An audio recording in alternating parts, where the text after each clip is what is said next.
مولاي صل وسلم دائما أبدا على حبيبك خير الخلق كلهم مولاي صل. اعوذ باللہ من الشیطان الرجیم بسم اللہ الرحمن الرحیم. السلام علیکم ورحمۃ اللہ وبرکاتہ. ویورز، میں ہوں محمد طارق اور آپ دیکھ رہے ہیں روشنی چینل. تو بڑھتے ہیں آج کے موضوع کی جانب، جس کا عنوان ہے خسرو پرویز شہنشاہ فارس کے نام رسول اللہ صلی اللہ علیہ وسلم کا مکتوب. روم کی طرح فارس بھی قدیم ترین شہنشاہیت کا گہوارہ تھا. فارس وسط ایشیا کا عظیم تاریخی ملک ہے. اس کی حدود سلطنت ایک طرف سندھ تک پھیلی ہوئی تھی اور دوسری جانب عراق اور عرب کے اکثر حصے، یمن، بحرین اور عمان بھی فارس کے زیر اقتدار تھے. یہ ایشیا کی عظیم الشان سلطنت تھی اور شان و شوکت میں دنیا کی ساری حکومتوں سے بازی لے گئی تھی. روم و فارس کی سلطنتوں پر صدیاں گزر چکی تھیں، اس لیے وہ ساری خرابیاں جو امور سلطنت کا لازمی نتیجہ ہیں ان میں جڑ پکڑ چکی تھیں.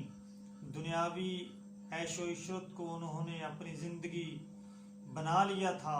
ہر شخص دولت اور سرمایہ کی تلاش میں سرگرداں نظر آتا تھا. عزت و عظمت کا مدار سرمایہ داری بن گیا تھا. طبیعت نفسانیت کی عادی ہو گئی تھی. داد عیش دینے کے لیے نئے نئے طریقے ایجاد کیے جاتے تھے. دنیا کے گوشے گوشے سے ایسے لوگ ان کے گرد جمع ہو گئے جو ان کی تعیش پسندی کے لیے نت نئے طریقے دریافت کرتے اور اسباب عیش مہیا کرنے کے لیے عجیب و غریب دقیقہ سنجیوں اور نکتہ آفرینیوں سے کام لیتے تھے. امرائے سلطنت اور فوجی حکام اس جد و جہد میں مشغول نظر آتے کہ اسباب تعیش میں کس طرح دوسروں پر بازی لے جائیں. ایک دوسرے پر فخر و مباحات کے لیے ضروری قرار دیا گیا کہ ان کے پاس عالی شان اور سر بافلک محل ہوں، جن کے گرد بے نظیر پائن باغ ہوں، سونے اور چاندی کے برتن ہوں. خسرو پرویز نے دریائے دجلہ کے پار مدائن سے 60 میل دور دست گرد کے مقام پر ایک شاندار محل تعمیر کیا اور مفتوحہ ممالک کے تمام خزائن وہاں جمع کر دیے. مورخین کی روایت کے مطابق یہ محل اس قدر وسیع تھا کہ اس کی چھتوں کو سہارا دینے کے لیے 4000 ستون بنائے گئے تھے.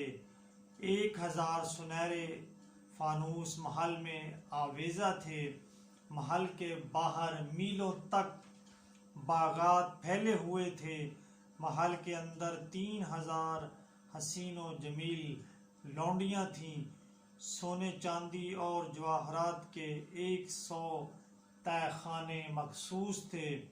بیرونی ممالک کے سفیر اس محل اور اس کی شان و شوکت کو دیکھ کر متحیر رہ جاتے تھے. غرض کے دوسرے ممالک کی طرح فارس کی اخلاقی حالت بھی بہت ابتر تھی. یزدان و اہرمن نیکی اور بدی کے دو خدا سمجھے جاتے تھے. آتش پرستی ملک کا عام مذہب تھا. عقل و شعور کا سارا سرمایہ اوہام پرستی اور خام خیالی کی نظر ہو گیا تھا.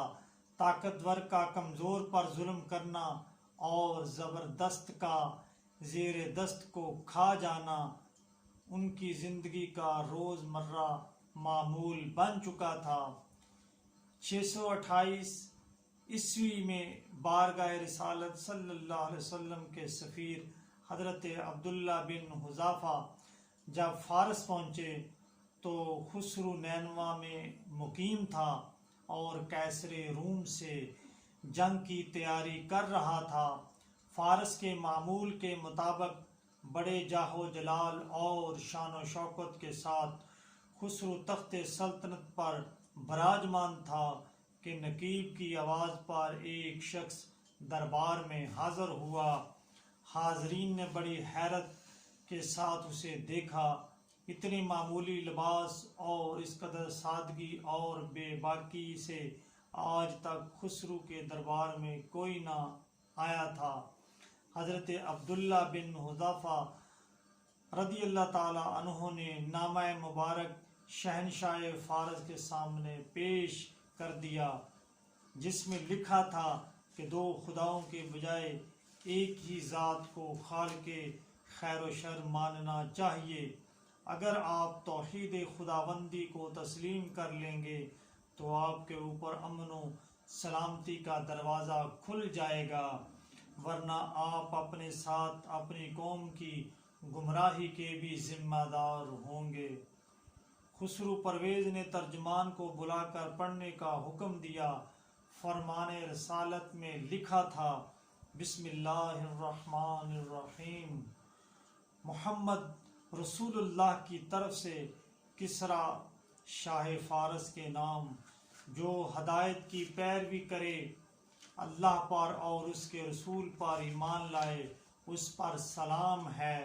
میں شہادت دیتا ہوں کہ اللہ کے سوا جو اکیلا اور لا شریک ہے، کوئی معبود نہیں، اور محمد اس کا بندہ اور اس کا رسول ہے۔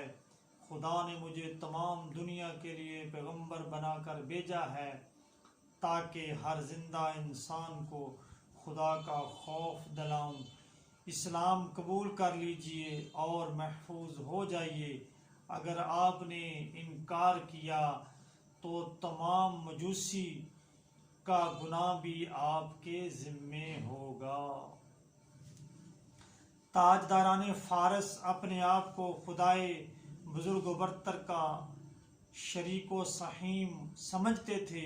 ان کی اس حیثیت کے اعتراف کے لیے ہر شخص کو دربار میں حاضر ہوتے وقت سجدہ کرنا پڑتا تھا۔ خسرو جو اپنے آپ کو دوسرا خدا سمجھتا تھا، حضور اکرم صلی اللہ علیہ وسلم کے مکتوب گرامی کے مضمون کو جب اس نے سنا تو نامہ مبارک کے آزادانہ لہجے، اس کے بے باکانہ اعجاز اور اس کے صاف گویانہ انداز کو دیکھ کر دنگ رہ گیا۔ وہ شخص جس کے سامنے آستانہ عظمت پر کروڑوں انسان سجدہ ریزی کے خوگر تھے، حیران تھا کہ اس سرزمین پر کوئی ایسا شخص بھی ہو سکتا ہے جو اس کے نام سے پہلے اپنا نام لکھنے کی جرت کر سکے۔ خسرو پرویز کو شہنشانہ عظمت و جبروت کے نشے میں خدائے بے ہمتا کی ہم پائیگی کا دھوکہ ہوا۔ فارس کا دستور یہ تھا کہ بادشاہوں کو جو خطوط لکھے جاتے تھے ان میں سب سے اوپر بادشاہ کا نام ہوتا تھا۔ فرمان رسالت صلی اللہ علیہ وسلم کو خدا کے نام سے شروع کیا گیا تھا، پھر خود رسول اللہ صلی اللہ علیہ وسلم کا اس میں گرامی تھا۔ خسرو نے طیش میں آ کر مکتوب نبوی صلی اللہ علیہ وسلم کو چاک کر دیا اور غضبناک لہجے میں گرجا، ہمارے غلام کو یہ جرت کہ ہمارے نام اس طرح خط لکھے، یمن کے گورنر کو حکم دیا جائے کہ اس کو پکڑ کر ہمارے دربار میں بھیج دے۔ حضرت عبداللہ بن حذافہ یہ حالت دیکھ کر کھڑے ہو گئے اور نہایت تحمل اور متانت و سنجیدگی کے ساتھ اہل دربار سے مخاطب ہو کر فرمایا، اے اہل فارس، عرصہ دراز سے تمہاری زندگی ایسی جہالت میں گزر رہی ہے اور نہ تمہارے یہاں کوئی نبی مبعوث ہوا ہے، جس سلطنت پر تمہیں غرور ہے، وہ خدا کی زمین کا بہت ہی مختصر ٹکڑا ہے۔ دنیا میں اس سے کہیں زیادہ بڑی بڑی حکومتیں موجود ہیں۔ پھر بادشاہ سے مخاطب ہو کر فرمایا، آپ سے پہلے بہت سے بادشاہ گزرے ہیں، ان میں جس نے آخرت کو اپنا منتہائی مقصود سمجھا وہ دنیا سے اپنا حصہ لے کر بامراد ہو گیا، اور جس نے دنیا کو مقصود بنایا اس نے آخرت کے اجر کو ضائع کر دیا۔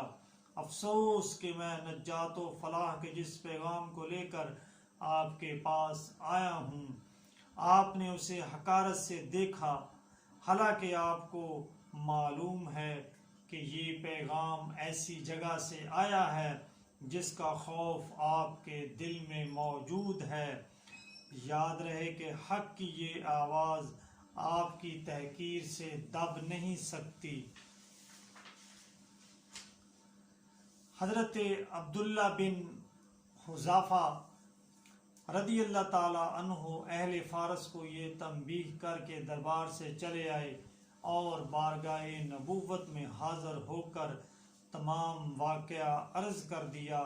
رسول اللہ صلی اللہ علیہ وسلم نے ارشاد فرمایا کہ اس طرح کسریٰ کی حکومت چاک ہو جائے گی۔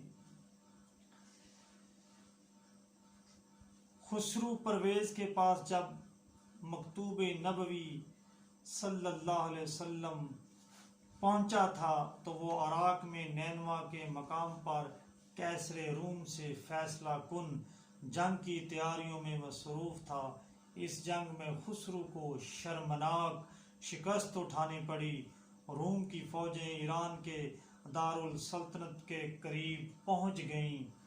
عین اس موقع پر خود خسرو پرویز کے خلاف گھر میں بغاوت ہو گئی اور اس کے بیٹے نے خسرو کو قید کر لیا۔ خسرو کے 18 بیٹے اس کی آنکھوں کے سامنے قتل کر دیے گئے۔ ان پے تر پہ مصائب و صدمات اور قید کی سختیوں کی تاب نہ لا کر خسرو پرویز کی شمع حیات بجھ گئی۔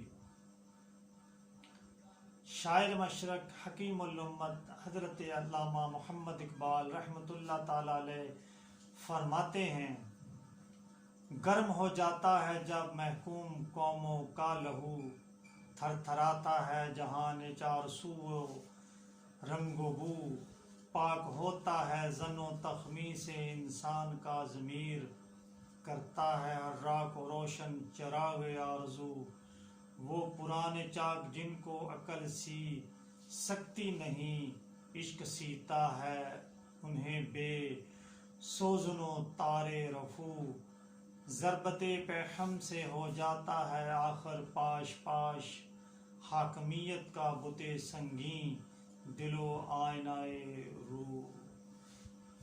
ویوز چینل کو سبسکرائب کریں، گھنٹی کے بٹن کو پریس کریں تاکہ ہر نئی آنے والی ویڈیوز آپ کو مل سکے۔ اللہ عز و جل سے دعا ہے کہ ہم سب کو باعمل مسلمان بنائے۔ صلی اللہ تعالی علیہ وآلہ وسلم۔ مولاي صل وسلم دائما